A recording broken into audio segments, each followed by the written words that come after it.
champion for sustainability. This model cities and municipalities was designed to honor the LGUs for their exemplary performance and all. According to City Mayor John Ferrer, they have been working double time to support the needs of the people.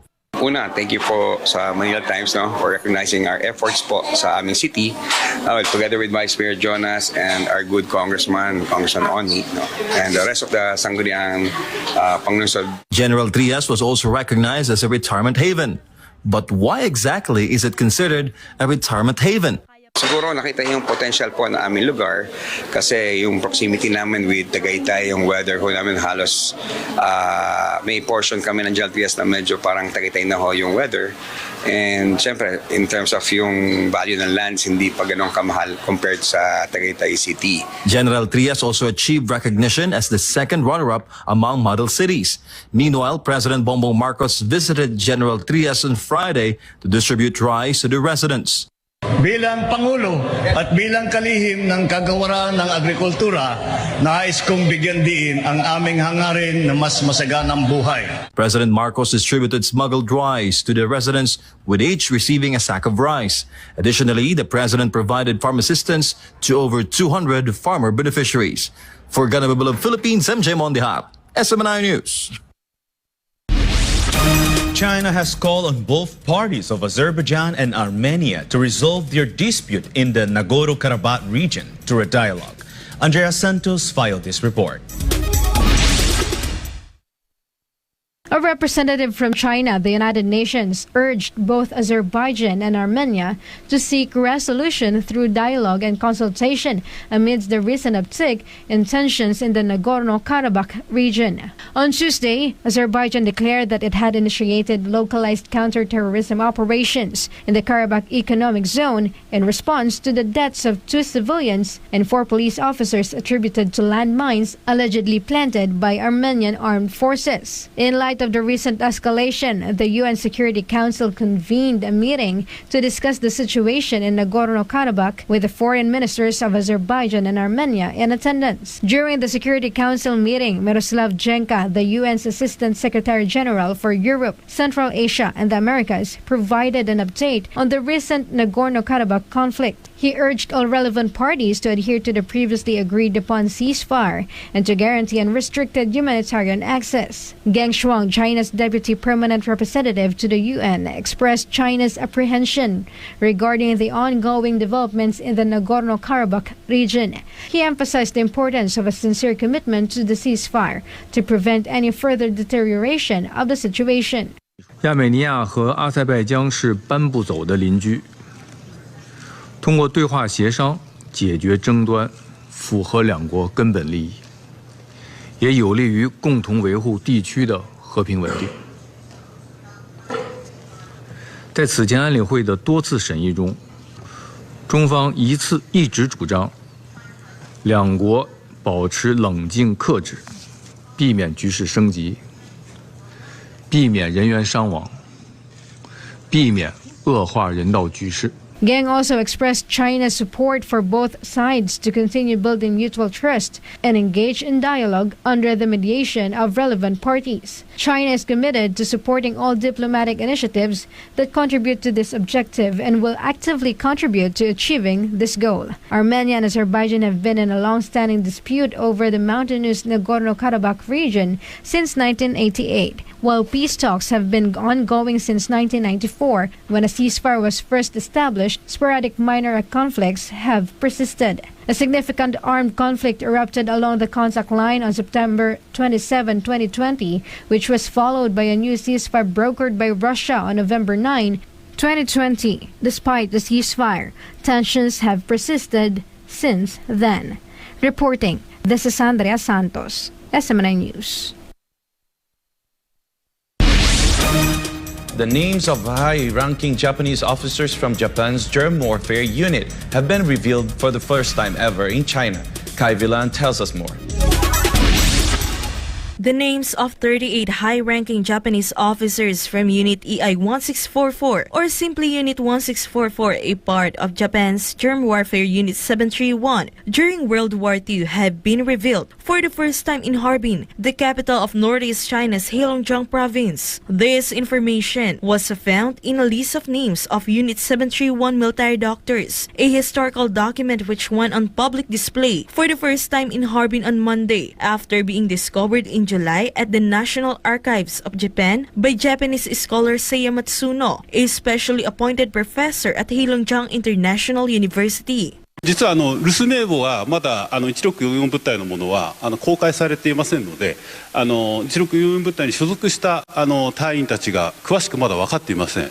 ですが今回少なくとも現役将校については日本が戦争に負けた頃誰がいたのか、それが把握することができるようになりました。 Unit EI-1644 was a Japanese laboratory and biological warfare facility. It was established in 1939 in Japanese-occupied Nanjing City, Jiangsu Province in China. According to Jin Changmin, the curator of the exhibition Hall of Evidence of Crimes committed by Unit 731 of the Japanese Imperial Army in Harbin, Unit 1644 assisted Unit 731 in waging germ warfare against the people of China. 1644部队是这个日本细菌部队当中重要的一支，它是在南京成立的，那么也是在731部队的指导下完成了这个编制和组建，干的事情和731部队是同样的事情，特别是在南方细菌战，也就是731部队在进行细菌武器攻击的时候，是得到了1644部队的配合。 Meanwhile, Jin also underscored the importance of knowing the historical truth. 下一步我们就要讲这次发现的名单和过去已经发现的731部队等相关细菌部队的职员表，加上留守名簿，进行梳理、比对和研究，最终能够得出各个细菌部队的具体人数和人员的流转，这样一个 全面的状况。 Reporting for Newsline World, this has been Kai Villan, SMNI News. Health officials in the Democratic Republic of Congo have recorded more than 10,000 cases of Mpox and 427 deaths since January this year. The viral disease has spread to 17 provinces across the country that has grappling with other infectious disease and an armed conflict. Chris Ocharinka of CGTN has more in this report.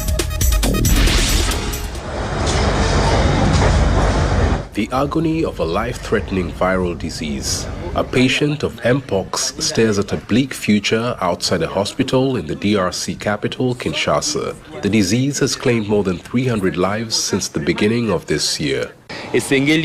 Whoever gets a fever or a painful rash on the hands, the face or legs should quickly go to a hospital to get treatment and prevent the disease from spreading to their family and friends. The most affected provinces are in the west of the country, where dense rainforests are found.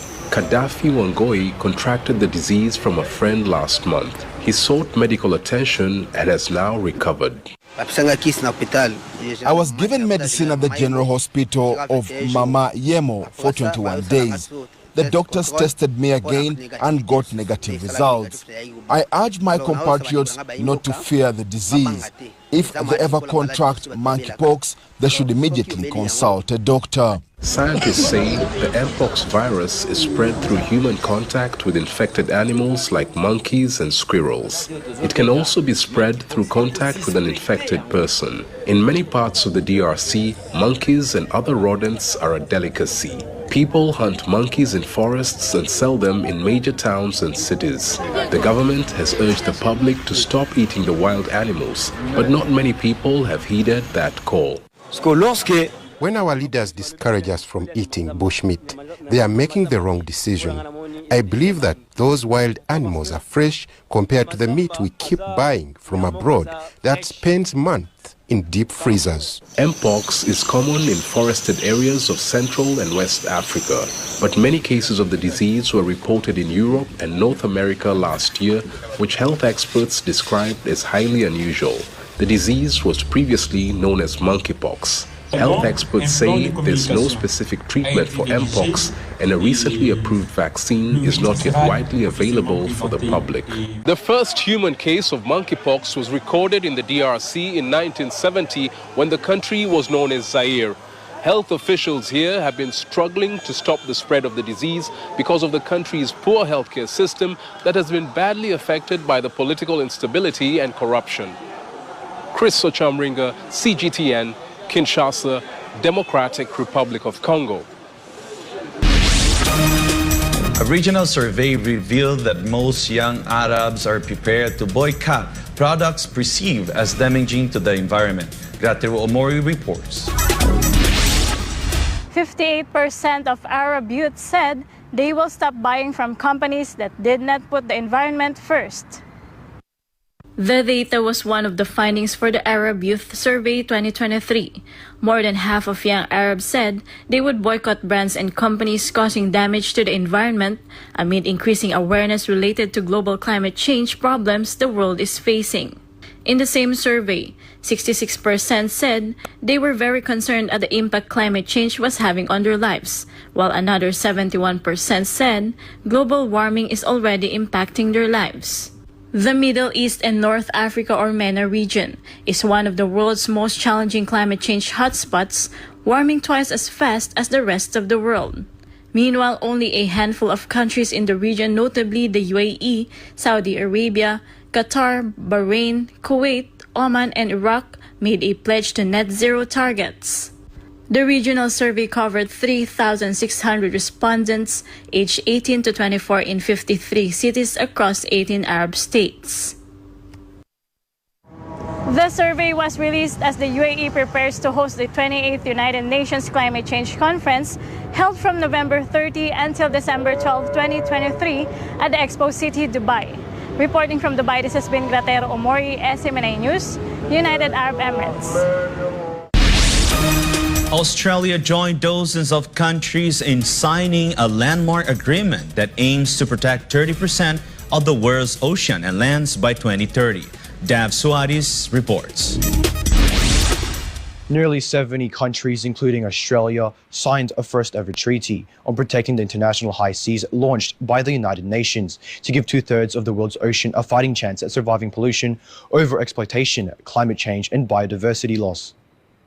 The High Seas Treaty, also known as the Agreement on Biodiversity Beyond National Jurisdiction, or BBNJ, was signed on the sidelines of the United Nations High-Level Week in New York on September 20. Some of the signatories include the United States, China, Australia, Britain, France, Germany, and Mexico, as well as the European Union. However, each country still needs to ratify the treaty under its own domestic process. It will only come into force 120 days after 60 countries have ratified it. The high seas are defined by international law as all parts of the ocean that aren't included in the exclusive economic zone, the territorial sea, or the internal waters of a country, or basically the ocean area starting 200 nautical miles or 370 kilometers off coastlines. UN Secretary General Antonio Guterres hailed the agreement as a way to give the ocean, the lifeblood of the planet, a new life and a fighting chance. Meanwhile, Foreign Affairs Minister Penny Wong represented Australia in signing the landmark treaty, which covers 60% of Earth's ocean. Australia is home to the world's largest coral reef system, known as the Great Barrier Reef, which houses more than 9,000 species. The signing of the treaty came amid rising threats to the ocean environment in recent years due to overfishing and rising temperatures, while the problems of plastic, oil, and noise pollution have still not been brought under. Reporting from New South Wales, this is David Suarez, SMNI News, Australia. More news when Newsline World returns.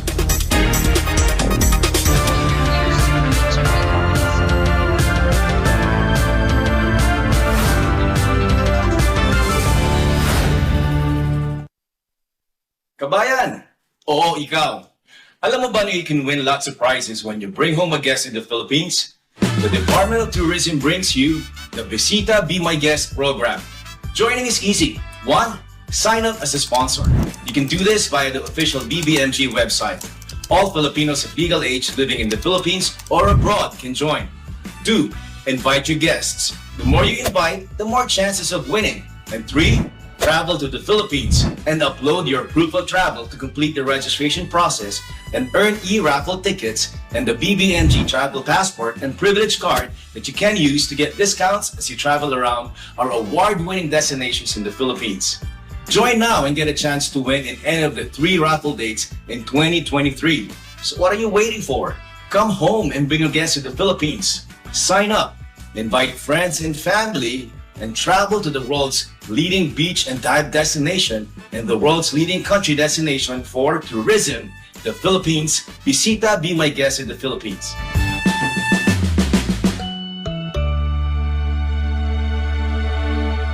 Hey, we're glad you found SMNI News. If you subscribe to TV programs that help build the nation, then we got you covered. Watch your favorite TV shows through GSAT TV Channel 40, Cignal TV Channel 186. And if you are a Sky Cable subscriber, you can watch SMNI in National Capital Region, Sky Cable Channel 162, Cebu, Sky Cable Channel 37, Davao City, Sky Cable Channel 14, 43, and 46, General Santos City, Sky Cable Channel 37, Zamboanga, Sky Cable Channel 53, Bacolod, Sky Cable Channel 37, Iloilo, Sky Cable Channel 36, Dumaguete, Sky Cable Channel 37, Baguio, Sky Cable Channel 14, and Laoag, Sky Cable Channel 10. You may also watch SMNI on digital TV in Davao City and Manila, and also in TV Plus and GMA Afford the Box, and over 500 cable TV affiliates nationwide. Watch SMNI on digital channels in Mega Manila, Channel 39 and 43. We are also on analog TV in Laoag, Channel 35, Isabela, Channel 37, Vigan, Channel 38, Roxas, Channel 39, Butuan, Channel 39, and Davao, Channel 43. If you're on your mobile phone, download SMNI app or visit smni.com to get the latest news, updates, and more. Also, browse through the day's top stories and receive notifications for breaking news. Watch us live on our official Facebook and Rumble accounts, and you can also follow us on Instagram, Twitter, and TikTok, so you don't miss out on our extra minute segments. Wherever you decide to watch, we're glad you choose SMNI News, the home of nation builders who bravely bring truth that matters. Si Mang Juan, si Manong Jess, si Manong Jess, si Mang Juan. Magkatuwang para sa bayan. Dito sa Bayan ni Juan. Bayan ni Juan. Si Senador Juan Ponce Enrile at Jess Aranza. No holds barred na usapan. Dito sa Bayan ni Juan. Bayan ni Juan. Isang paglilingkod bayan na naman ang hatid ng SMNI para sa inyo mga kababayan. Dagdagan natin ang ating kaalaman patungkol sa kalusugan at iba't ibang mga sakit sa pamamagitan ng pagtuturo gamit ang ating sariling wika ng mga natatangi at espesyalistang mga doktor sa ating bansa. Itawag ang inyong mga naishingan ng payo patungkol sa inyong karamdaman.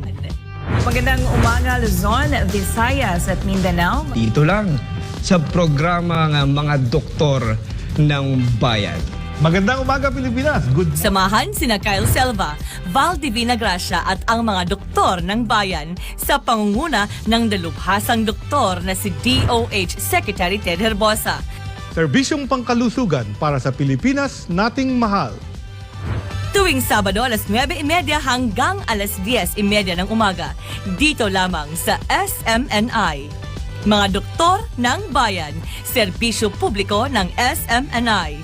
Para sa Pilipinas, nating mahal.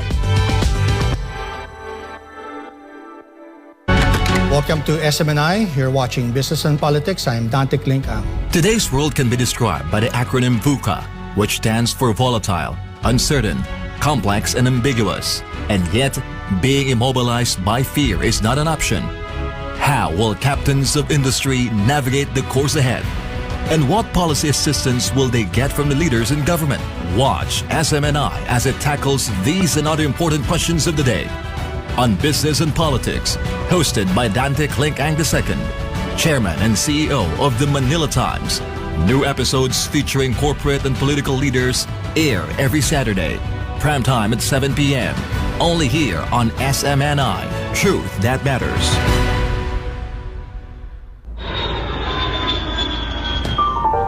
Statecraft is the art of managing the affairs of the state.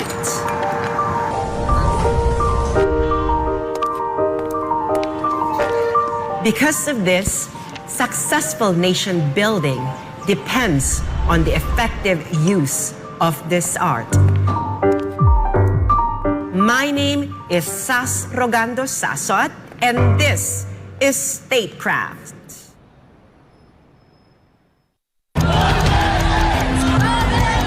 I, Rodrigo Roa Duterte, former President of the Philippines, former Davao City Mayor, well-loved Filipino public servant,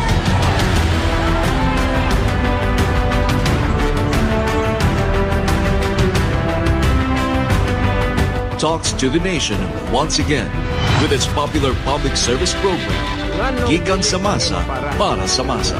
I look forward to the resumption of my original program way back, Vigan sa Masa para sa Masa.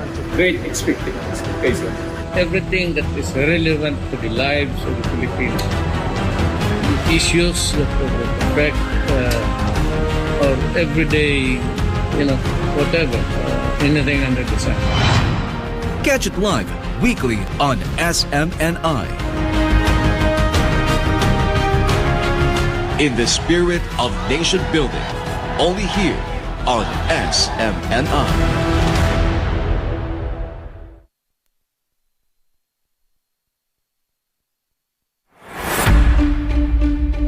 Narito na ang programang magtutuwid sa mga baluktot na paniniwala, mga usaping dapat malaman ng taong bayan. Ang tunay na boses ng mamamayan. Walang kinatatakutan, walang pinapanigan, kundi ang katotohanan lamang. Dito sa Laban, kasama ang bayan. The healthy way to lose weight. Edmark's Power 4 Slimming Program. Step 1. Detoxify with Edmark Shake Off in Pandan and Lemon Flavor. Fast, effective colon cleansing. See result after 6 hours. Step 2. Burn fat and nourish with Edmark's Meal Replacement Therapy. Organic formulation with low calorie, balanced nutrition, aids in losing weight and burns fat. Step 3. Balance and cleanse with Edmark's Splena Liquid Chlorophyll. Purifies the blood and balances pH. Step 4. Rejuvenate with Edmark's Ginseng Coffee. Energy Booster lowers blood pressure and memory enhancer. And Red Yeast Coffee. Cholesterol Buster. Anti-aging and prevents heart disease. Edmark Pasay franchise located at Empire Center, ground floor, EDSA Extension, Pasay City. For inquiries, contact Miss Bing at 0995-480-1026. Stay with Edmark. Feel good now.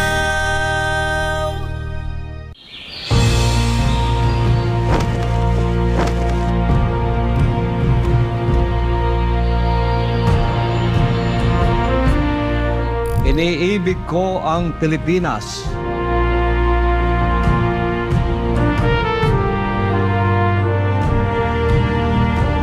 Ito ang aking lupang sinilangan.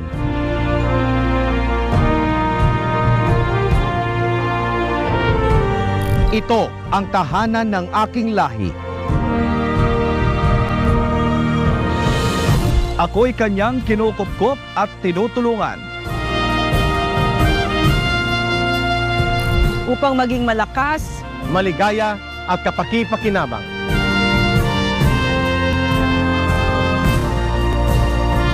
Bilang ganti, diringgin ko ang payo ng aking mga magulang.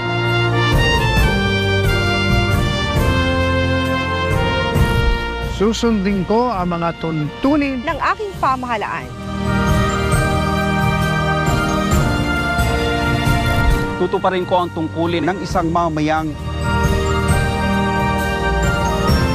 makabayan. at masunurin sa batas.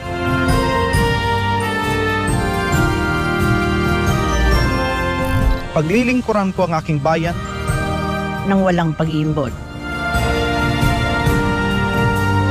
at ng buong katapatan. Sisikapin ko na maging isang tunay na Pilipino. Sa isip,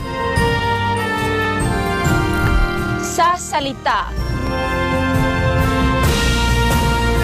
at sa gawa.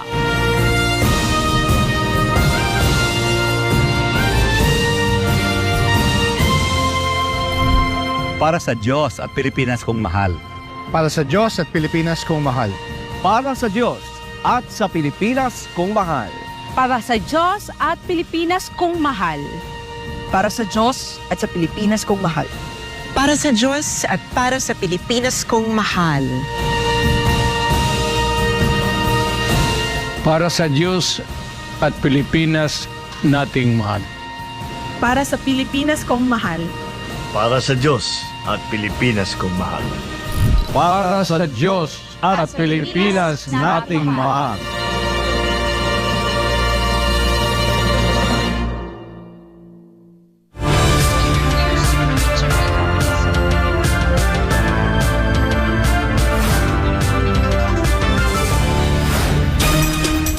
Back in the news, President Ferdinand Marcos Jr. assured that the government will not stop improving the lives of farmers and the agriculture sector. The chief executive also called for stricter measures to address illegal importation of agricultural products. Sigrid Castañeda reports.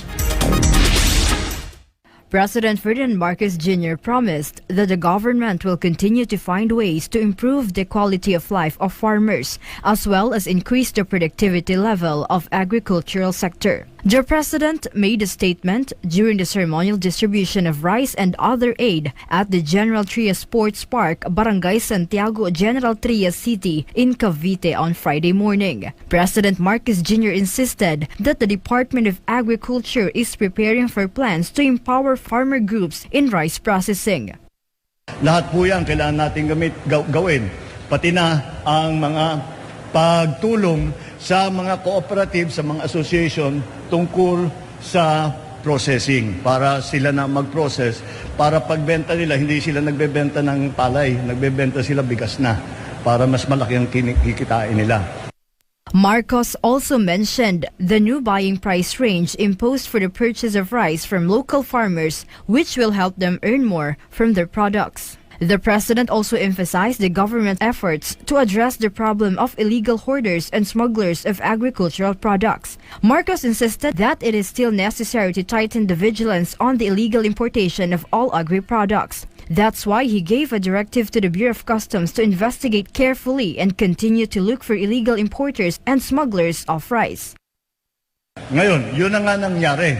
At nag-imbestiga, marami na po siguro nababalitaan naman ninyo na mayroong marami na yung nahuhuli, marami na yung nakikita, medyo natigil ang mga smuggler. Siyempre, sumusubok pa rin yan, pero binabantayan namin ang husto.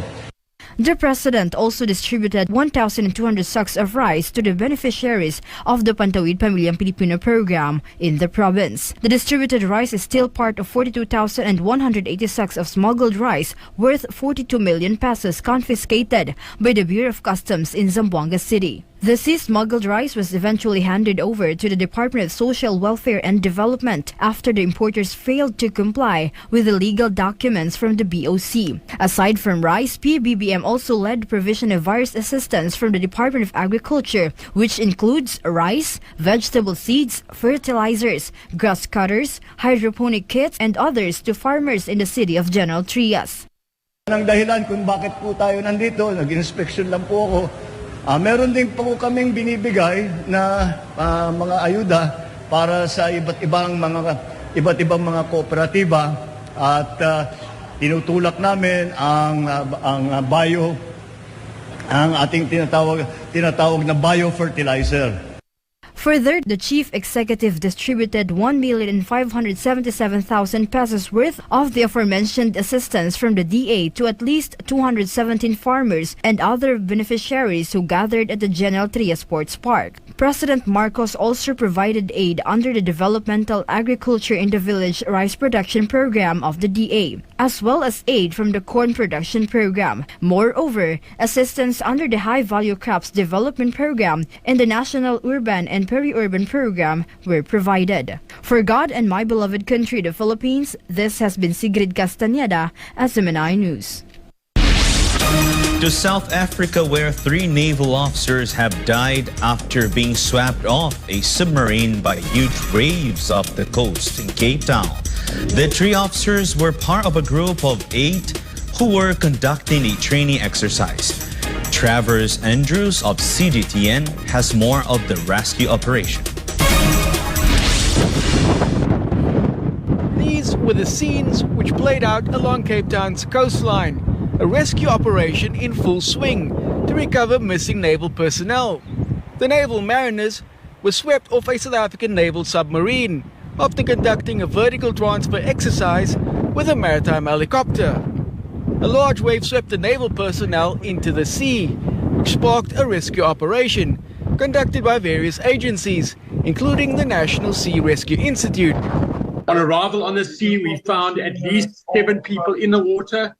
3 were rescued onto the rescue craft. 4 were rescued onto another rescue craft. CPR was started on 2 of those patients, and we brought them to shore. Sadly, despite paramedics continue with the extensive CPR on the 2 patients, they were declared deceased. Late in the afternoon, a female was recovered from that submarine, and she, despite extensive CPR efforts, she was declared deceased. The incident happened just 1 nautical mile from the Komaki Beach lighthouse, and a surface swimmer was dispatched from a helicopter to assist with the rescue. Rough sea conditions associated with the spring tide made the rescue efforts a challenge, and many have been warned not to enter the sea. The conditions were pretty intense. There was a very large swell, very rough seas, and very strong winds. So the rescue effort is also challenging in those conditions. But yes, we had received some warnings recently as well from the NSRI just to try stay clear of the seas. For now, the South African Navy has lost 3 committed mariners, including the first female officer in Africa to navigate a submarine. The South African Navy plans to launch an inquiry into the circumstances surrounding the incident, and the move comes after rough seas associated with the spring tide claimed the life of an elderly woman recently. South Africa's coastline has been battered by unusually high waves, making it a hazard for many vessels entering the sea. Travis Andrews, CGTN, Cape Town. In a show of force, Yemen's Houthi militia staged an impressive military display shortly after engaging in peace talks with Saudi Arabia. This demonstration of military strength underscores the complex challenges facing efforts to resolve the long-standing conflict in Yemen. Natalia Prado has the details live. Natalia?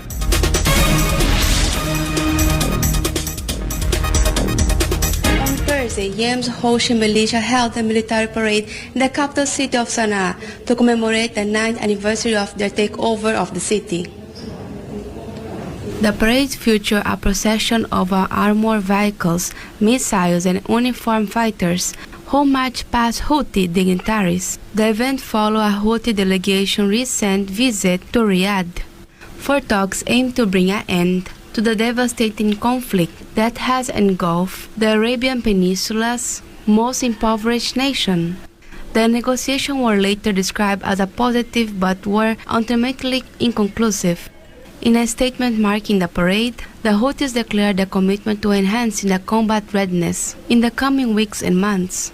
Yemen has been mired in a civil war since late 2014, when the Iran-backed Houthi militia seized control of Sana'a and forced the Saudi-backed Yemeni government into exile.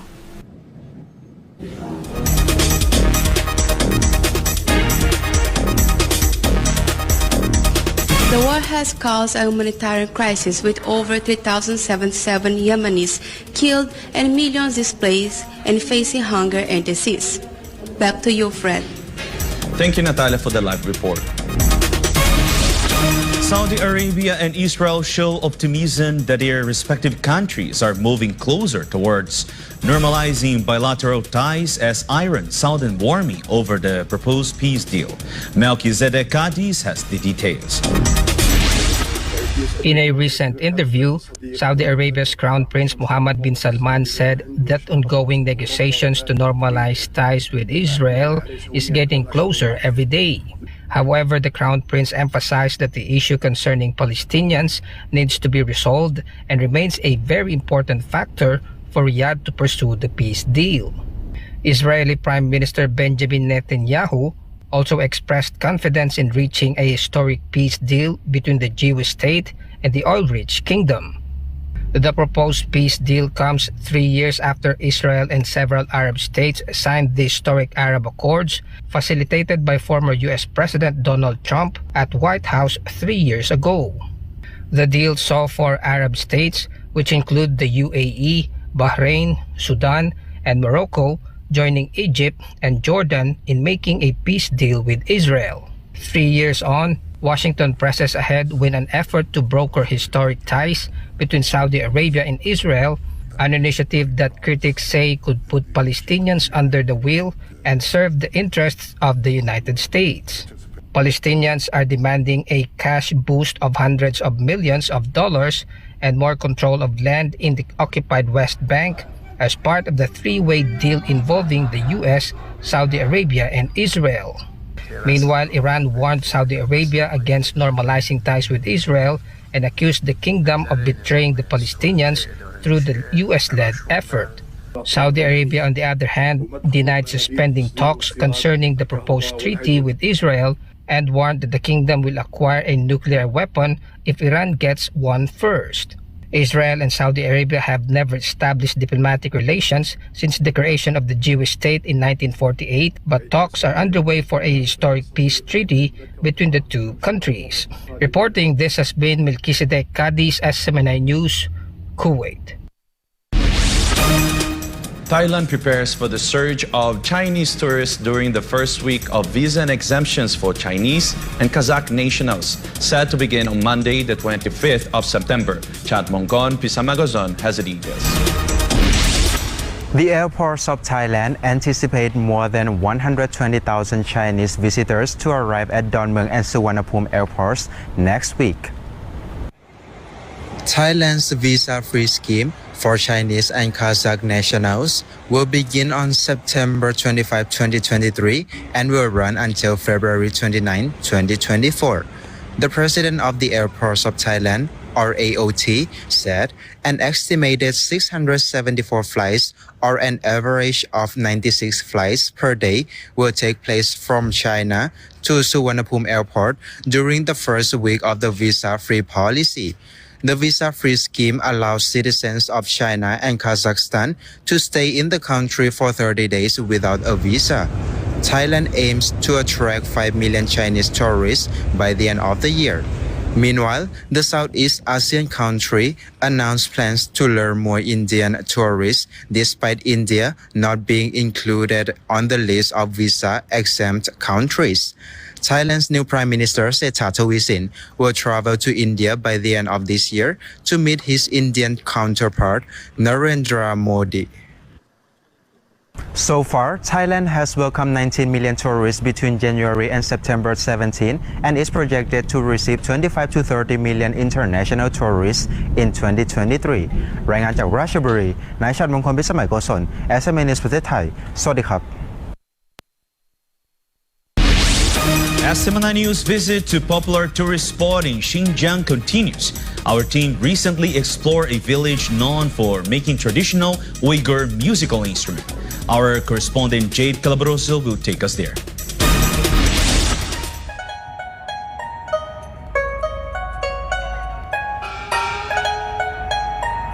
Here in the folk musical instruments village in Shufu County, Kashgar Prefecture in the Xinjiang Uyghur Autonomous Region, China, you'll find a workshop for traditional musical instruments of the Uyghur people. Most of their craft is focused on the dutar, one of the instruments highly esteemed by the locals. The dutar is an Iranian traditional musical instrument also well known in Central Asia. It has a pear-shaped body with a long neck with two twisted silken strings. The body of the dutar is made from mulberry wood, which is commonly found in Xinjiang. The handmade design on the neck and body of the dutar is also eye-catching, crafted from bone, plastic, wood, and other colorful materials. The price of Uyghur dutars ranges from 200 to 700 yuan, equivalent to roughly 1,500 to 5,500 pesos, depending on their class and design. There are also smaller dutars and other instruments available, which you can purchase as souvenirs. Aside from the dutar, villagers also make other instruments like rawap, tambur, guitar, drum, and gaizak. It is not calculated daily. However, for one musical instrument, at least it takes 5 days. They will make this 7 to 8 musical instruments simultaneously. So, like every 7-8 days, they will produce. Every 7-8 days, they will produce more than 5 musical instruments.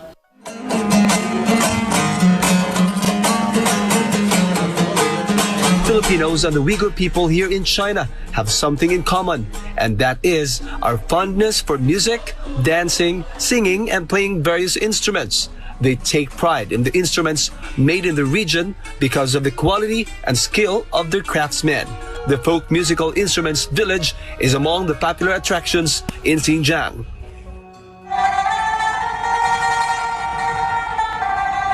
For God and my beloved Philippines, this has been Jade Calabroso, SMNI News, Xinjiang, China. The opening ceremony of the 19th Asian Games in Hangzhou on Saturday, and keeping with the organizing's commitment to an environmentally friendly games, a digital light show will replace the traditional fireworks. The chief director of the ceremony, Zhu Mandan of CGTN, has the rest of the details. China is known for its splendid fireworks, especially when it comes to opening ceremonies at international sporting events. But this time in Hangzhou, there will be no fireworks, as organizers have decided to replace them with a digital light show. Hangzhou is putting in place a series of measures in a bid to deliver a green Asian Games, including using cutting-edge technology to reduce carbon emissions. Chief Director for the opening ceremony, Sha Xiaolan, says at the press conference that the digital light show has an audio-visual effect like the real ones. This time, our team has thought of many ways to use digital fireworks, which is created with 3D animation and AR technologies to replace the real fireworks at the key moment without missing the effect. Audiences at the site can still experience the fireworks atmosphere through a huge screen that is 185 meters wide and 15 meters high. Besides the fireworks, another creative idea that the team had is the way to light the cauldron. It will be done both digitally and in reality. On the night of 23rd September, over 100 million online torchbearers will gather by the Qiantang River. We will create a tailor-designed digital torchbearer which will walk across the river and come to the Big Lotus Stadium. 6 torchbearers will be on site, and the digital torchbearer will join the 6th actual torchbearer to light the cauldron in the stadium. This is going to be a magnificent step.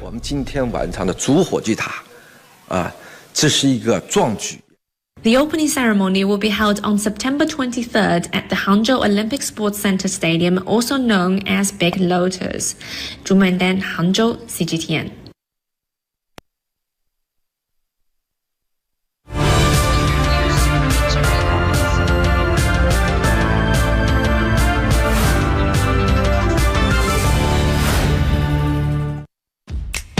Hanap mo ba ay food cart business? At magsimula ng sariling negosyo na hindi kinakailangan ng franchise fee? Mura at abot kayang halaga? Narito ang S&D Food Carts para sa'yo. Ang S&D Food Carts ay gumagawa at nagsusupply ng mga mura at abot kayang halaga ng mga food stalls, bike carts, motor carts, kiosk, food van, mall carts, display racks, tables, chairs, at iba't ibang wood and metal products. Subok na matibay, maaasahan at mapagkakatiwalaan. Ang S&D Food Carts ay mayroong Luzon at Mindanao branch na pwede ninyong lapitan para sa negosyong swak na swak. S&D Food Cart, your partner to success. Hey, we're glad you found SMNI News. If you subscribe to TV programs that help build the nation, then we got you covered. Watch your favorite TV shows through GSAT TV Channel 40, Cignal TV Channel 186. And if you are a Sky Cable subscriber, you can watch SMNI in National Capital Region, Sky Cable Channel 162, Cebu, Sky Cable Channel 37, Davao City, Sky Cable Channel 14, 43, and 46. General Santos City, Sky Cable Channel 37. Zamboanga, Sky Cable Channel 53. Bacolod, Sky Cable Channel 37. Iloilo, Sky Cable Channel 36. Dumaguete, Sky Cable Channel 37. Baguio, Sky Cable Channel 14. And Laoag, Sky Cable Channel 10. You may also watch SMNI on digital TV in Davao City and Manila, and also in TV Plus and GMA Afford a Box, and over 500 cable TV affiliates nationwide. Watch SMNI on digital channels in Mega Manila, Channel 39 and 43. We are also on analog TV in Laoag, Channel 35, Isabela, Channel 37, Vigan, Channel 38, Roxas, Channel 39, Butuan, Channel 39, and Davao, Channel 43. If you're on your mobile phone, download SMNI app or visit smni.com to get the latest news, updates, and more. Also, browse through the day's top stories and receive notifications for breaking news.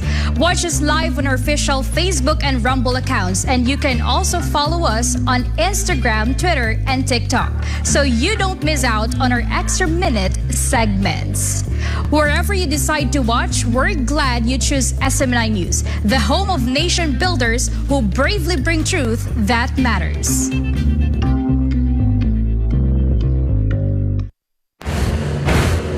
Pag nakakakita ko ng salapi, nakikita ko ang isang biyaya na nararapat gamitin at palaguin. Pagkasama ko ang aking mga empleyado at manggagawa, nakikita ko ang ugnayan namin tungo sa tagumpay.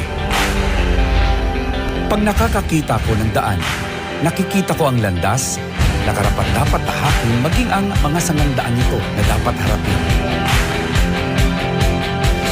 Pag nararamdaman ko ang pag-unlad, nakikita ko ang hamon na mararamdaman ito ng lahat. Pag nakakakita ko ng papausbong na panimula, nag-aalab ang damdamin kong tulungan silang mas lumaki at lumago ng tuluyan. Ramdam ko ang kanilang pangarap. Kaisa ako ng kanilang pagsisikap. Kasama ako sa kanilang pagpupunyagi. Panahon na para sa isang revolusyon. Ang Entrepreneur Revolution. Dito sa SMNI. Nandito na ang mabuting balita ng negosyo para sa isang natatanging Entrepreneur Revolution. Kasama ang inyong entrepreneur guru, Dr. Carl Balita. Tara, ating paikutin, palaguin at pagyamanin ang negosyo mo. Dito lang sa Entrepreneur Revolution.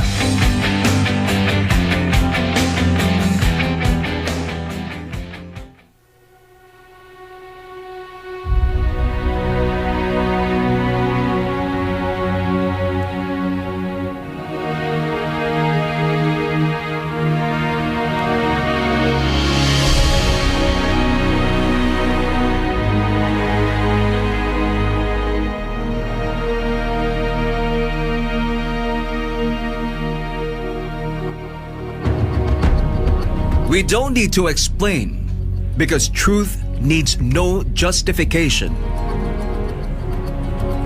We are not afraid, because the truth will always win. When we ask questions, it's always for the good of all. We question to build, not to break. We question to clarify, not to confuse. We question to protect, not hurt. Truth hurts, but it heals. Tune in to SMNI, where truth is free. SMNI, defining true press freedom.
We're glad you found SMNI News. If you subscribe to TV programs that help build the nation, then we got you covered.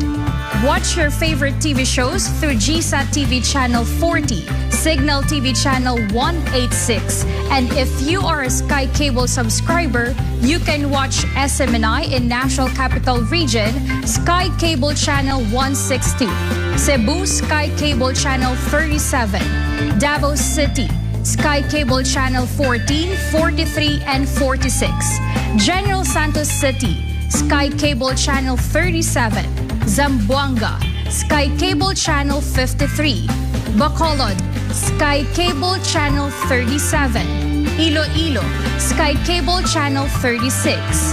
Dumaguete, Sky Cable Channel 37. Baguio, Sky Cable Channel 14. And Laoag, Sky Cable Channel 10. You may also watch SMNI on digital TV in Davao City and Manila, and also in TV Plus and GMA Afford the Box, and over 500 cable TV affiliates nationwide. Watch SMNI on digital channels in Mega Manila, Channel 39 and 43. We are also on analog TV in Laoag, Channel 35, Isabela, Channel 37, Vigan, Channel 38, Roxas, Channel 39, Butuan, Channel 39, and Davao, Channel 43. If you're on your mobile phone, download SMNI app or visit smni.com to get the latest news, updates, and more. Also, browse through the day's top stories and receive notifications for breaking news. Watch us live on our official Facebook and Rumble accounts, and you can also follow us on Instagram, Twitter, and TikTok, so you don't miss out on our extra minute segments.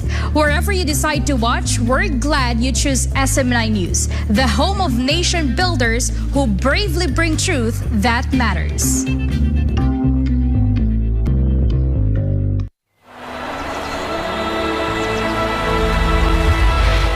There is no country like the Philippines. This is the most beautiful country in the world. Dapat lahat ng Pilipino magmahal sa Pilipinas. 365 days, 52 weeks, 8,760 hours, 24/7 uninterrupted service, all in the service of God and country. Indeed made a significant difference for the Philippines and the lives of every Filipino. But we will not stop here. This is just the beginning. We already have that image right now of SMNI, that SMNI is only standing for the truth, that SMNI and its credibility is inviolable. That SMNI and its integrity is not for sale. That is the image that SMNI right now, because credibility to us is more than ₱1 billion, as long as our credibility stands, that we are telling only the truth. That's why the tagline of SMNI is truth that matters. For nation building, for upholding truth over narrative, for our beloved country, this is SMNI.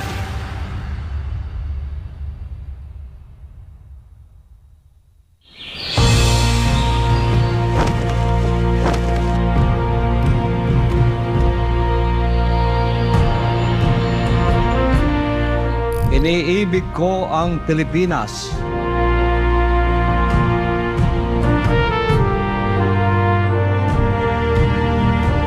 Ito ang aking lupang sinilangan.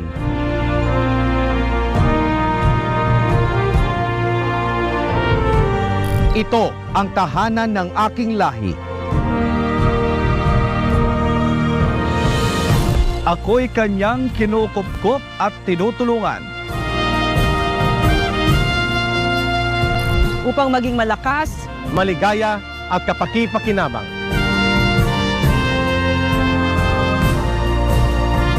Bilang ganti, diringgin ko ang payo ng aking mga magulang.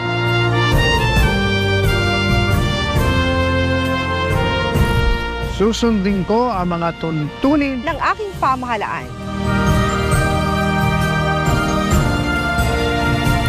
Tutuparin ko ang tungkulin ng isang mamayang makabayan at masunurin sa batas.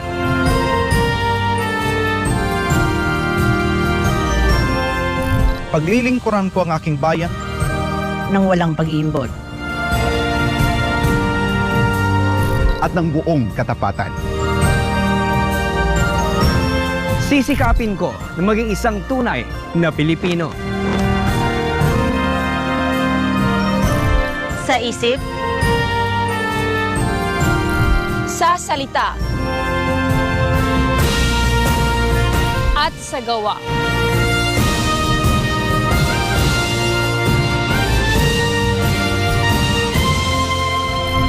Para sa Diyos at Pilipinas kong mahal. Para sa Diyos at Pilipinas kong mahal. Para sa Diyos at sa Pilipinas kong mahal. Para sa Diyos at Pilipinas kong mahal. Para sa Diyos at sa Pilipinas kong mahal. Para sa Diyos at para sa Pilipinas kong mahal. Para sa Diyos at Pilipinas nating mahal. Para sa Pilipinas kong mahal. Para sa Diyos at Pilipinas kong mahal. Para sa Diyos at Pilipinas nating mahal. Si Mang Juan, si Manong Jess, si Manong Jess, si Mang Juan. Magkatuwang para sa bayan. Dito sa Bayan ni Juan. Bayan ni Juan. Si Senador Juan Ponce Enrile at Jess Aranza. No holds barred na usapan. Dito sa Bayan ni Juan. Bayan ni Juan. Isang paglilingkod bayan na naman ang hatid ng SMNI para sa inyo mga kababayan. Dagdagan natin ang ating kaalaman patungkol sa kalusugan at iba't ibang mga sakit sa pamamagitan ng pagtuturo gamit ang ating sariling wika ng mga natatangi at espesyalistang mga doktor sa ating bansa. Itawag ang inyong mga naishinga ng payo patungkol sa inyong karamdaman. Magandang umaga Luzon, Visayas at Mindanao. Dito lang sa programa ng mga doktor ng bayan. Magandang umaga Pilipinas. Good. Samahan sina Kyle Selva, Val Divina Gracia at ang mga doktor ng bayan sa pangunguna ng dalubhasang doktor na si DOH Secretary Ted Herbosa. Serbisyong pangkalusugan para sa Pilipinas nating mahal. Tuwing Sabado alas 9:30 hanggang alas 10:30 ng umaga. Dito lamang sa SMNI. Mga doktor ng bayan, serbisyo publiko ng SMNI. Para sa Pilipinas nating mahal.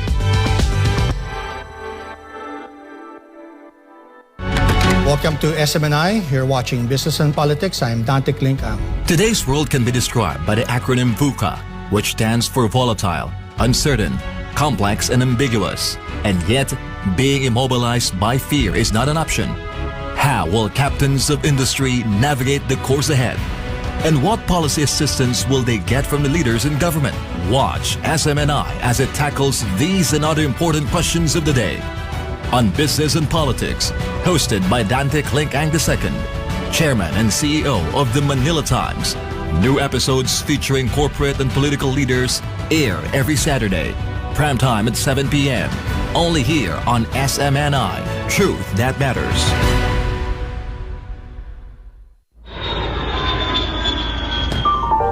Statecraft is the art of managing the affairs of the state.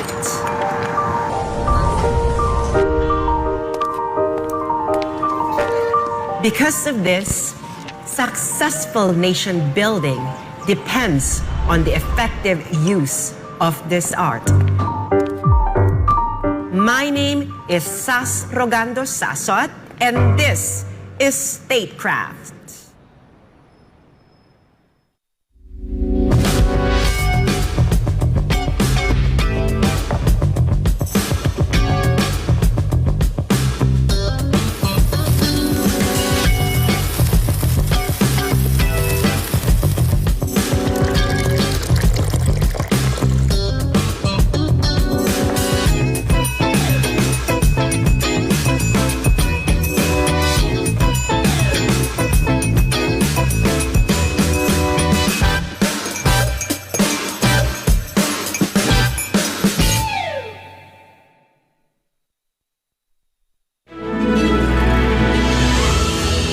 In this era of fake news and fabricated stories, the commitment to truth and integrity becomes more vital than ever.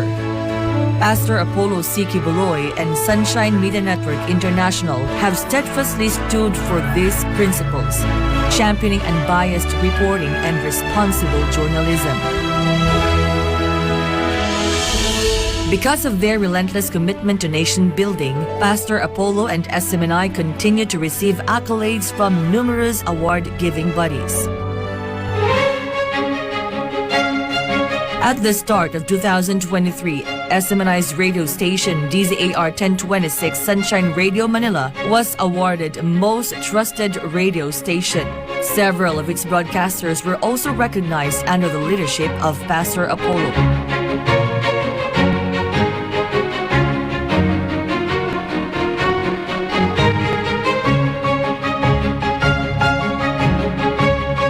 Ang SMNI talagang sobrang proud kami sa inyo kasi maliliit man, malalaking tao, equal yung treatment nyo sa pag-cover sa lahat ng mga events. Doon kami proud sa inyo. Okay, una sa lahat po ay aking pinapasalamatan ang ating pinakamamahal na pastor, Pastor Apollo C. Kibuloy, ang ating leader na talaga naman nangunguna sa pagpapahayag ng katotohanan para sa ating mga kababayan.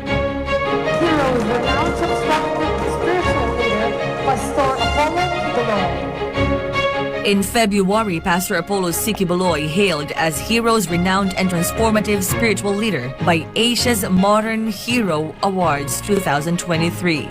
The Council unanimously decided po na ang award title na to ay ibigay po sa ating minamahal po na Pastor Apollo Kibuloy, dahil nakita naman po natin na marami po ang na-transform po ng mga kababayan nating Pilipino na magbigay po ng tamang landas, maging kapakinabang at makabuluhan po sa ating bansa. At nakita naman po natin kung ano ang naging kontribusyon ni Pastor Apollo Kibuloy, particularly po sa pagtulong po sa ating mga kababayan at sa pagbibigay po ng guidance spiritually. In the same month, Global Trends Business Leaders Award recognized SMNI News Channel as Exceptional News and Public Affairs TV Network of the Year, together with some of its personalities in news and public affairs. Global Supreme TV Host of the Year, Lady B. Global Supreme News Reporter of the Year, Cherry Light. Global Supreme Reporter and Program Host of the Year, Hannah Jane Sancho. At lalong nakikita namin yung serye na ginagawa nyo para mas lalong mapaganda at mapaunlad yung ginagawa nyong pagbabalita. At doon, hindi natatago sa amin yung kagalingan nyo sa pagbabalita. Kasama na yung mga news anchor and mga newscaster na mga inawardan natin. Siyempre, ang SMNI sa pagbabalita, sa pagbibigay ng balitang totoo at pantay na pagbabalita.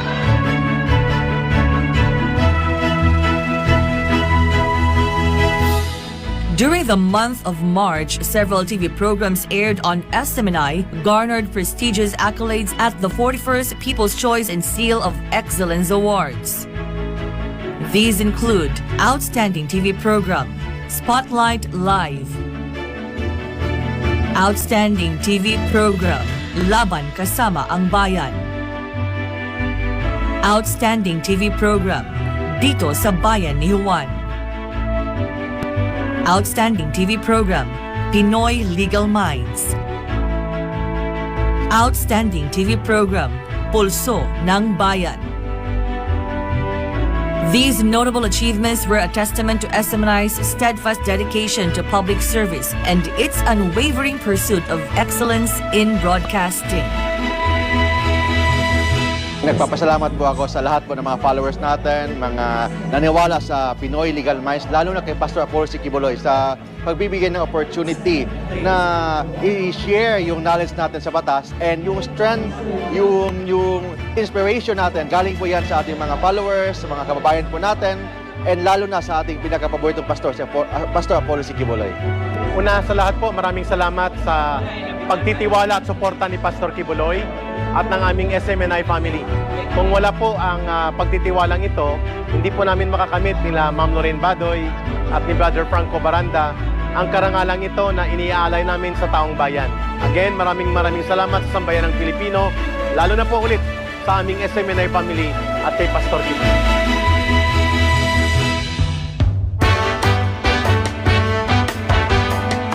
By April, the National Customer's Choice Annual Awards commended SMNI as the trusted media in broadcasting and in promoting peace and nation building.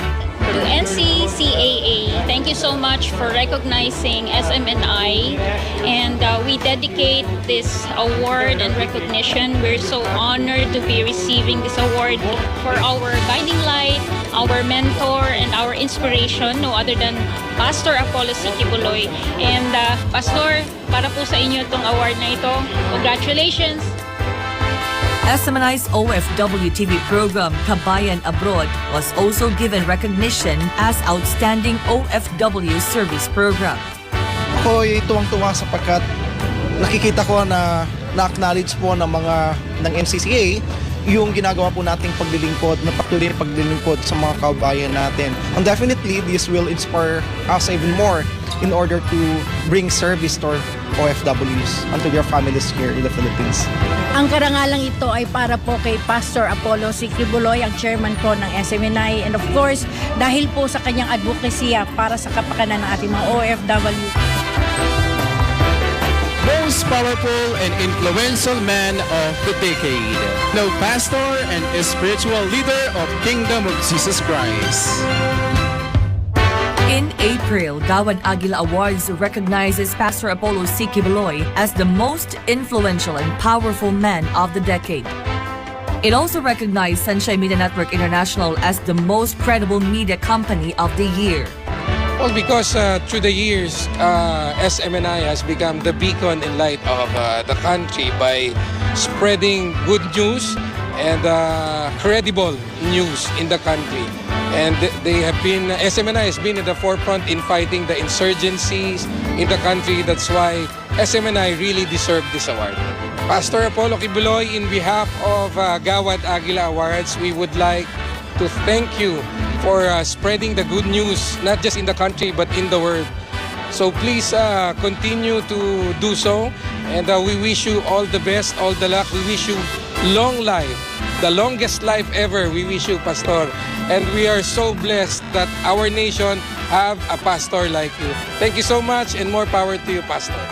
Congratulations po sa ating pinakamamahal na pastor, Pastor Apollo Kibuloy, for having been awarded as the most influential and powerful man of the Gawad Aguila Awards for this year. Pastor, kaisa po ng buong bansang kaharian na mahigit 7 milyon, 7 million and counting Kingdom citizens, kami po ay nagpapasalamat dahil po sa inyo, marami sa amin ang nabigyan po ng spiritual na kaliwanagan at pinangunahan niyo po ang pagbabagong tunay sa aming mga buhay, Pastor.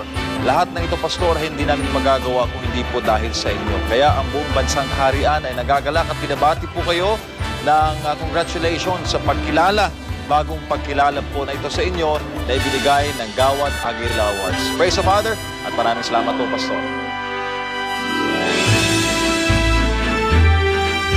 In May, two prestigious award-giving bodies, International Golden Awards and Asia Pacific Luminaire Awards, honored SMNI as the most outstanding channel and the most reliable news source in social media, respectively. On behalf of the staff and management of SMNI News Channel, we would like to thank International Globe Awards Philippines for recognizing SMNI as the most outstanding news channel for 2023. And we would like to congratulate and offer this award to our beloved Pastor Apollo C. Quiboloy. He's no other than our guiding light and inspiration to do more and to excel in our service to the Filipino people. Also, Asia Pacific Luminaire Awards hailed Pastor Apollo C. Quiboloy as the outstanding advocator for environment and humanity.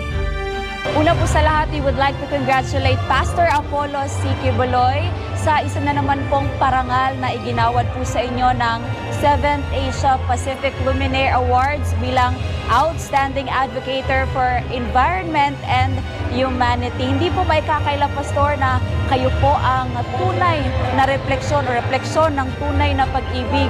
And salamat po dahil kayo po ang aming naging inspirasyon para maging isang mabuting individual at mamamayan ng ating lipunan. Once again, congratulations po, Pastor, and congratulations din sa SMNI at sa buong staff. Pasalamat ako sa Panginoon sa suporta ng marami, lalo na sa SMNI. Number 1 ko pong partner yan na noon pa man hindi ako iniwanan at kasama ko po sila sa sa ganitong klaseng advocacy. Maraming salamat, SMNI. Thank you, Pastor Apollo Quiboloy. God bless po.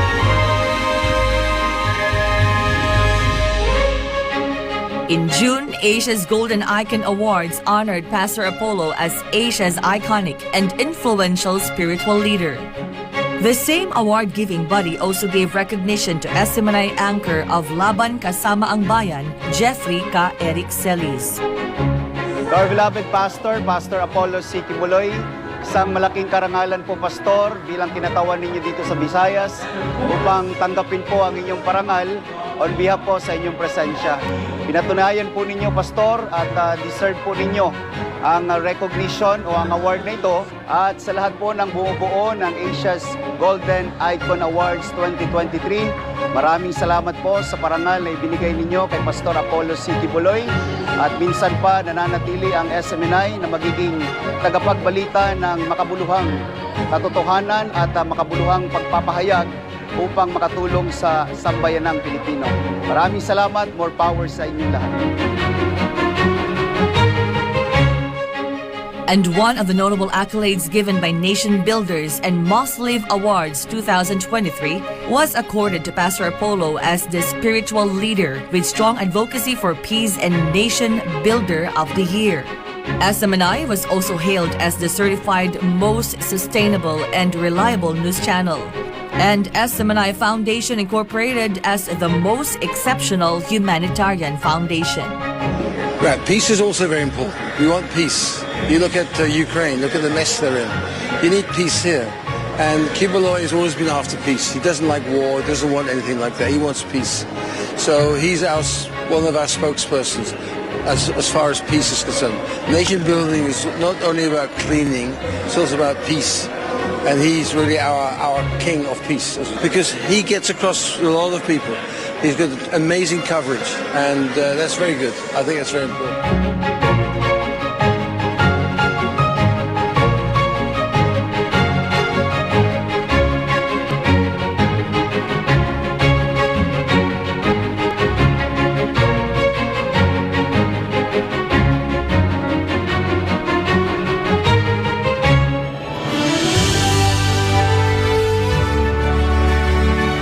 having received over 26 accolades from 10 prestigious award-giving bodies in the span of 6 months. Pastor Apollo C. Kibuloy and SMNI continue their commitment to delivering the truth that matters for God and the country.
We don't need to explain because truth needs no justification. We are not afraid because the truth will always win. When we ask questions, it's always for the good of all. We question to build, not to break. We question to clarify, not to confuse. We question to protect, not hurt. Truth hurts, but it heals. Tune in to SMNI, where truth is free. SMNI, defining true press freedom.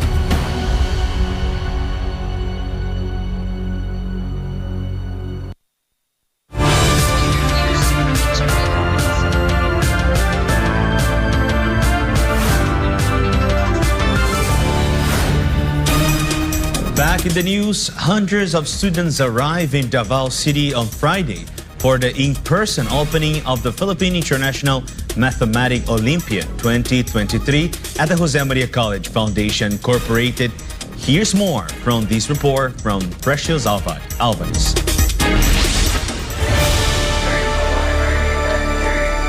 The Philippine International Mathematical Olympiad, or FIMO 2023, officially opened on Friday in Davao City for its first ever in-person gathering.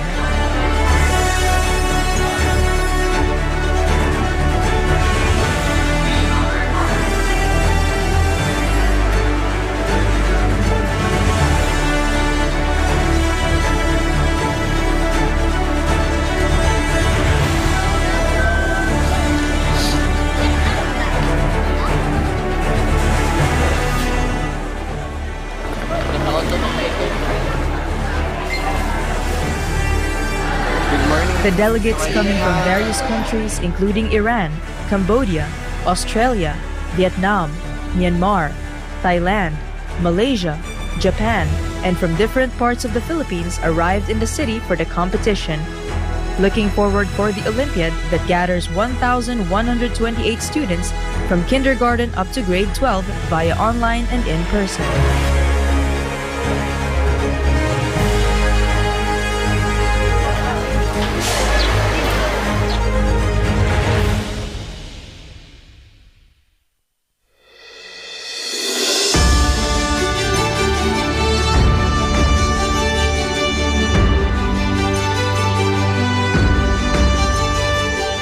Some of the delegates also expressed their excitement in the competition.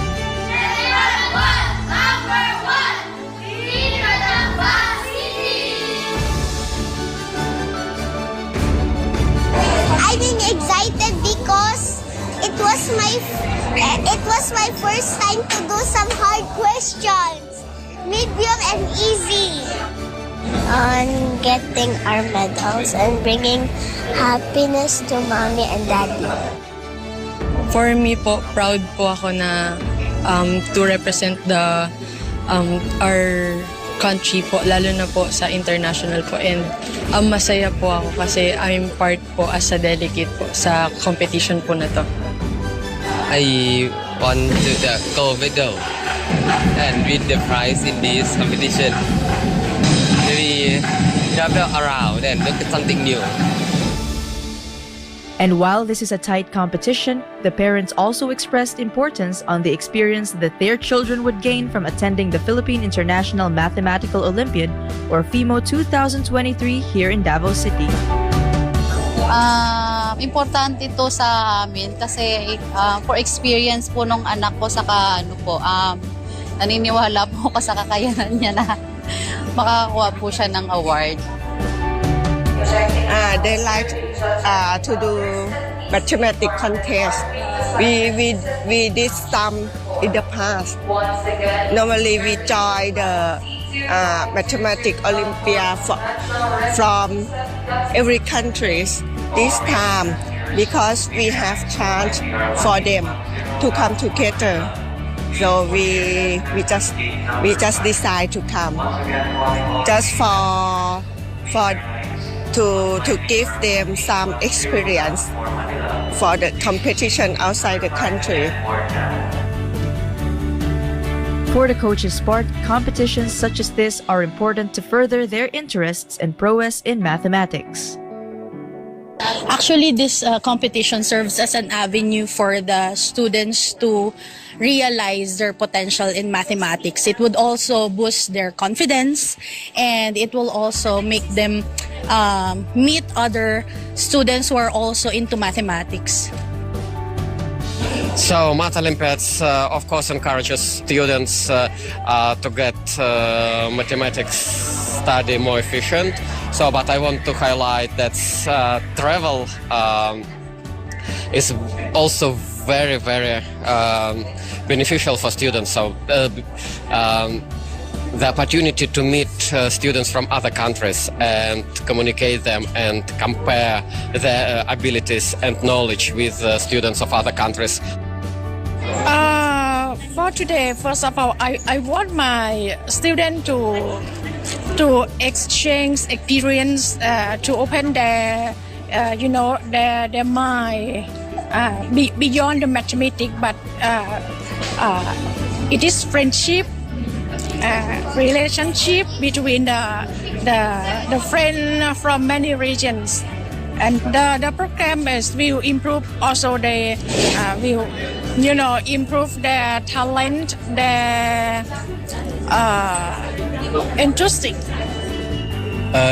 This is the international round, and the benefit of students when they join, they meet other students from other countries, and they will learn a lot from culture, and especially they will try to win ourselves and hope to get medal back to Cambodia.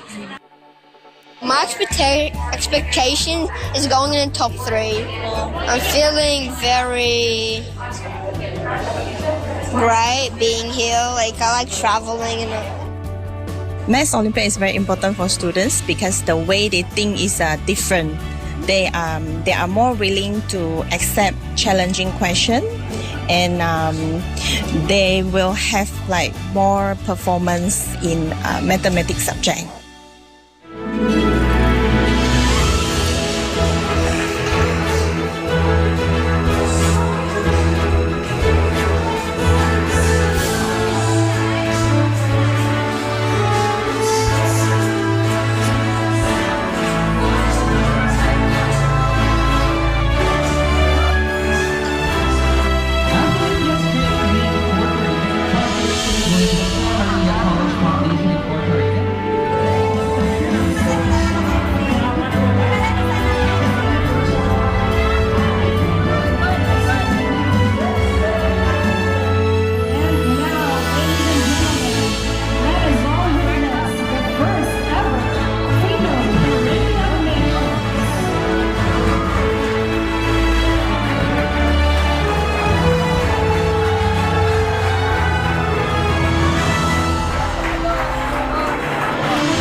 Moreover, engineer Karen C., the Math Olympiad's Training League Incorporated president, expressed her gratefulness to Pastor Apollo C. Kibuloy for his generosity and full support in hosting this year's Olympiad through the Josemaria College Foundation Incorporated.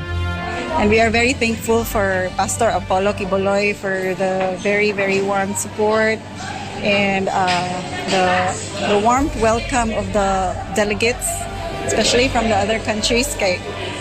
This is the first time that they've been here in Davao City and they really think it's so nice. So yun.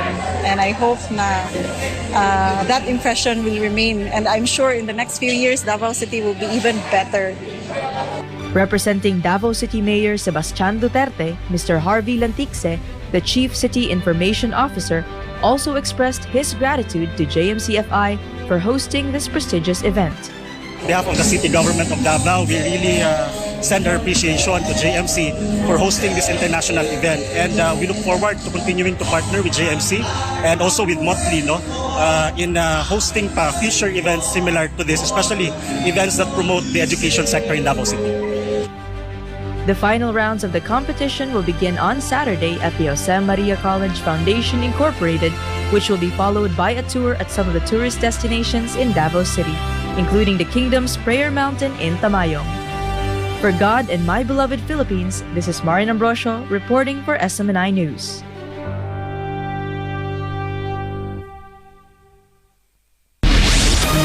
And before we end, may you be inspired with the message of the appointed Son of God.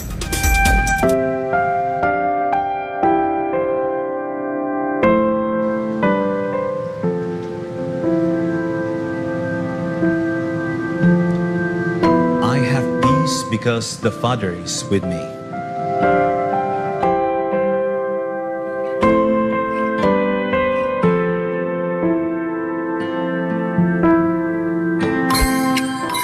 And for our Christmas countdown, it's 93 days to go before Christmas.